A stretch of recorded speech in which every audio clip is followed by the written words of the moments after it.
Hey, my creative friends. My name is Shannon from shannonstudio.com, and I am here talking about a creative life, what that looks like, how it plays out every day, some things we can do, some tips that help us to make sure we have time for creativity. So just like a broad spectrum of things. We talk every day, and we've been doing this, I think this is day 230, something like that. Hey, Trisha. So how is everybody's day going? How is everybody's creative life going? Things are changing a little bit for a lot of people. First off, last night we talked about writing your story. And Beverly made a comment about writing the historic events, writing your view of the historic events that are happening. And this would be kind of one of those historic events and time frames in history for us. I don't know that I've ever recalled having a worldwide pandemic where everybody has that commonality, where we're all figuring out to adjust so that we don't, have this become more serious than what it is. So you might want to, I thought that was a great ad that she made in the comments, so I wanted to add that. So, and I also didn't ask, which I wanted to when I got off. It was like, I wanted to know how you kept records, how you keep your records, and what kind of things you record. And so put that in yesterday's comments or put them in today's. Nobody cares. We can do whatever we want. So we're going to talk tonight about, I can't help but talk a little bit of tie into coronavirus because that's kind of what's happening now. Joseph's been home. He's going to be home for a little bit. And the school's not closed, but he has a sore throat, and so he can't go, which, we don't want to have it spread, him be somebody that spreads it either, or for it to get worse for him. So he's going to be home. So yeah, we're doing a little bit of homeschool. So the tip tonight is going to be put your mask on first. Put your mask on first. You know it. You know the drill on the airplanes. Whenever we fly, we get this when they do the emergency is you've got to put your mask on first before you can help other people. That's just the way it is. So your well-being matters most, because once you are settled about the way things feel, then you can help other people. It just goes without saying. We can't help others if we aren't well ourselves. And so there's just a couple quotes that I have. This book, Emotional First Aid by Guy Winch, PhD, is a really good book to, it doesn't go in super in depth, but it covers a lot of, like 5 or 6 topics, and loss and trauma are one of the topics it covers. And it was really, as I read through it this morning, I was like, this is really, really good. So that might be something to getting, because it really is a good book. And he has a couple quotes. It says, one of our most compelling human drives is the need to make sense of our experiences in life. And then when we become flooded with questions and doubts, and we often embark on a search for answers when we come across trauma and loss. So I think that's where the stage where most of us are in. We're trying to make sense of our experience. We have questions, we have doubts, we're looking for answers. These are normal things and normal processes. And we have to feel somewhat grounded in order to face some of the things and decisions we have to face. So there's a few things I was just going to talk about that might help us make sure, just to help a little bit with our well-being. I think most of us are going to be fine, but I think, the virus, if the virus hasn't affected us directly, I think the coming months of the economic hardship that it's causing will affect us. And so I think if we can get ourselves kind of settled so that we feel good about understanding what might happen, then we can face those things better.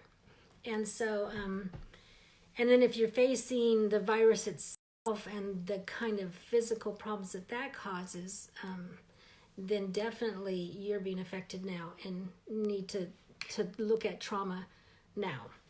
So one of the first things that I thought that you could do, and that most of us can do, but sometimes we don't, is sometimes we start to feel isolated, especially if you're like self-isolating, that you might feel disconnected. And those are some of the things that are problematic emotionally if we start withdrawing, become connected to people, isolate in a way that we don't talk to people. So one of the first things you can do is talk with somebody. And as I was reading this book, he said some of the things that we have taken for granted and that we've kind of talked about being healthy processes or processes aren't really what we thought they were. So, a lot of times they would have people talk about the trauma of some, after, especially military, coming home, would talk about these things, and they'd force them basically, only to find out now that when you force somebody to talk about something like that and relive those emotions, it like cements it in the brain, and it makes it part of the experience, a more traumatic experience for them. And so not talking about it necessarily isn't a bad thing, which sometimes we go, just let's talk about it, and you just need to talk about it. So my thought is talk with a friend, but you can talk about the COVID-19 or not, or just talk about anything else but that. But talk with people. Hey, Jesse. So that's one of the first things, is stay connected with people, talk to people. It doesn't have to be about the virus, but just keep connecting with people, especially if you're self-isolating. You definitely need to get on that phone, get on those texts, and keep communication going with people around you. So the second thing is to maybe limit news watching or the intake of news information. I mean, for a couple days there, it seems like it was changing every few hours, but still pulling away, putting on the brakes to help ourselves make sure our well-being is being taken care of. Pull away from the info, because one, we hear it, but sometimes those around us, our kids, hear it, and we don't realize what they're listening to. I know Joseph said something about, they learned about coronavirus at school. And then he was today, oh yeah, I heard you talking about it with somebody. So maybe it was you, Jess. Hey, Jess. So pull yourself away from the news. Pull yourself away from the constant information. It will still be there. If you're self-isolating, it's not like you're in a need to know minute by minute sort of thing. Hey, Rose. And the third thing is to realize this is kind of a process. And what I'm likening this to is, here in Sweden, we have the light season, and it's like light until 11, 12 o'clock at night. It gets dark, but not even pitch black. And then at like 3:30, it's dawn. So that's the light season.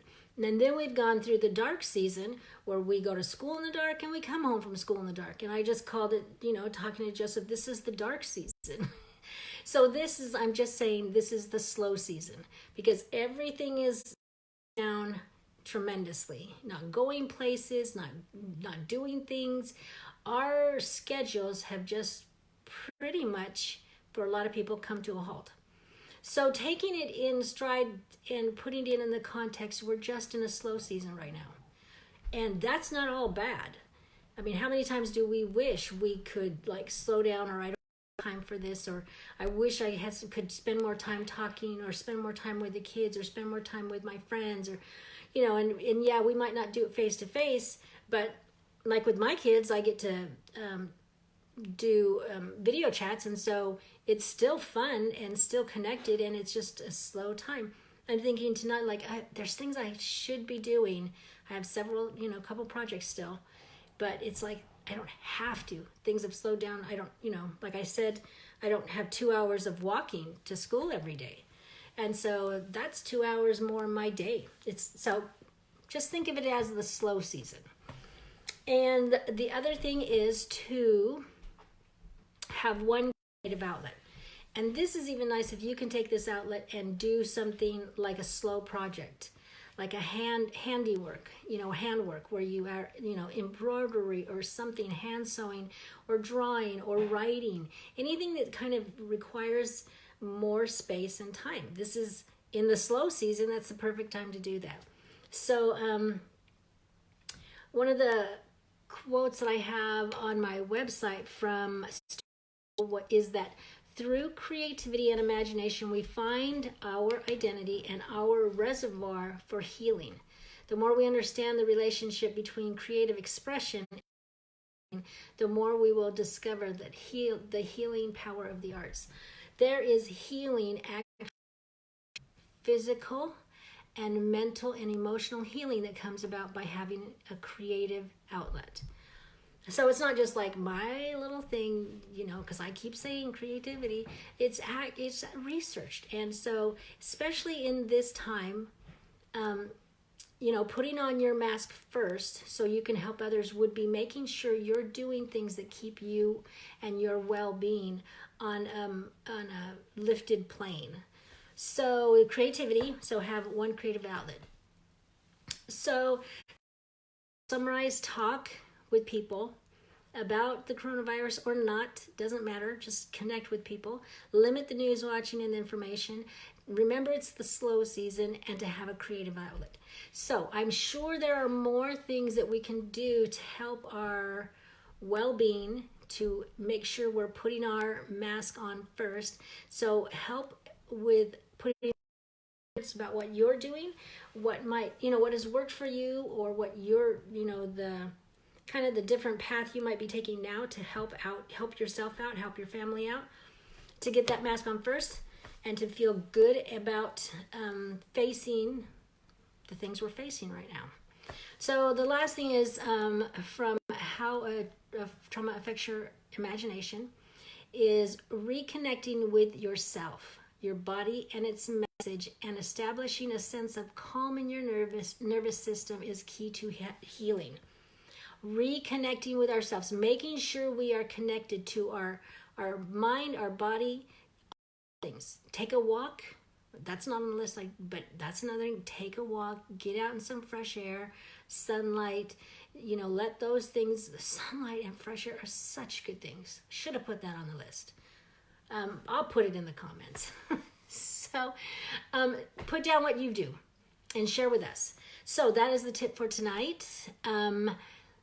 Let's see. Remember, you have a creative heartbeat, so listen for it and put it into practice, put it into use. So I will be back tomorrow. Bye.